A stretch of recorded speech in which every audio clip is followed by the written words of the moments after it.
we've come to bear witness at a livestock auction where the animals are auctioned off and sold to the highest bidder, where then some will be taken to slaughter and others will be taken to farms before they're then eventually slaughtered in the future. Now obviously this is an incredibly stressful environment for the animals. They're herded into these tiny little pens, they're then taken out to be judged in front of farmers who will then auction off and buy them. In essence, they are treated as property, they are objects for these farmers to purchase and swap hands with. So it's a really horrible process, and if we did this to humans, we call it slavery, and in essence it's no different. These animals are treated as if they're not living beings, they're treated as if they're not sentient.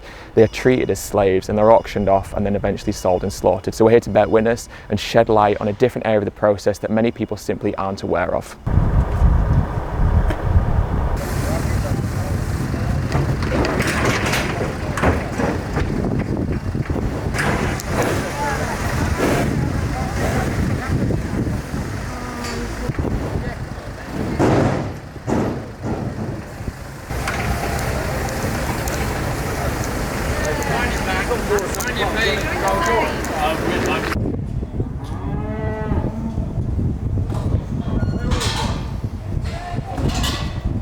The shift will always be gradual. As you say, it's not a push to button. It will. Process. So what will happen is, as the shift happens gradually, less animals will be bred into production. Exactly. So this won't ever happen when we have millions of animals left in existence, because over a period of time, less and less will have been bred. Yes, but what happens to those in the meantime to grow old gracefully? No, that will never happen, because what will happen is people will still be consuming the ones that are bred. Years. But the thing is, the farmers aren't going to breed animals they know they can't sell. So we'll never end up with a massive surplus in the sense that you're describing.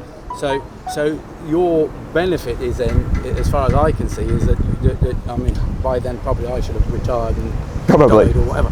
Probably. But your benefit then is to convert more and more people. It's a gradual process. We all know that. To vegan. Yeah, it's not overnight. Just bear in mind. I see where you're coming from. Just bear in mind, if you can, the world produce enough protein. We already are.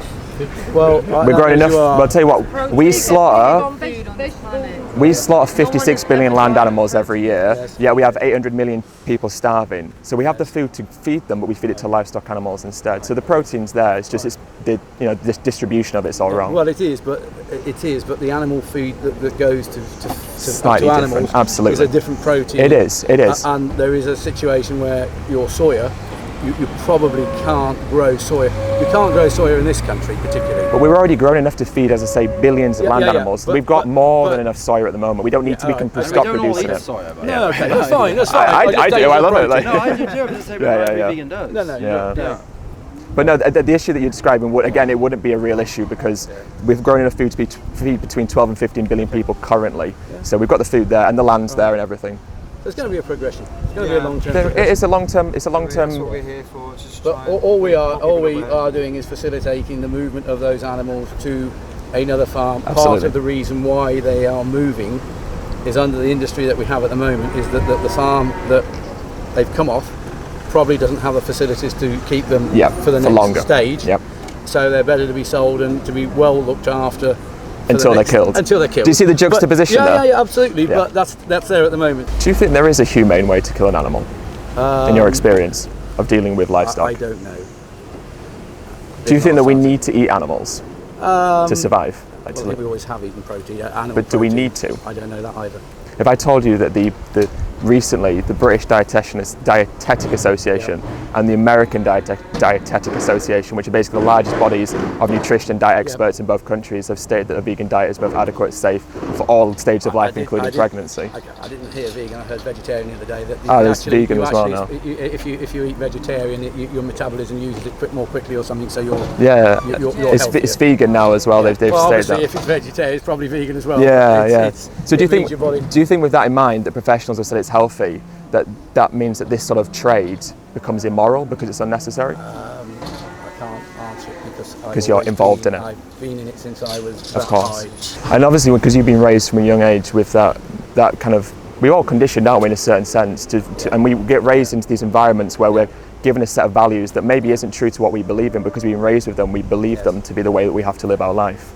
Would you agree that maybe you've fallen into that kind of situation? Of course I do. I've done it ever since I left school. So that's all you've known, right? But I don't. Yes, and I've been educated into seeing it. What I've done is done the best I can in my industry with the animals in my care while they're in my care. Yeah.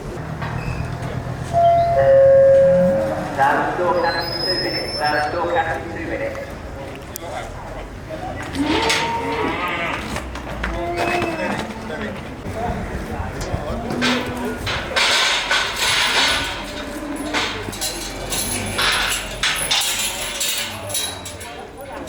To make the connection. Oh no.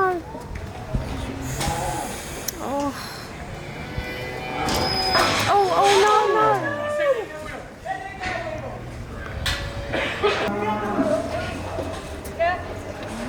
Maybe just pull that door in. So I'll go out and sit in the shade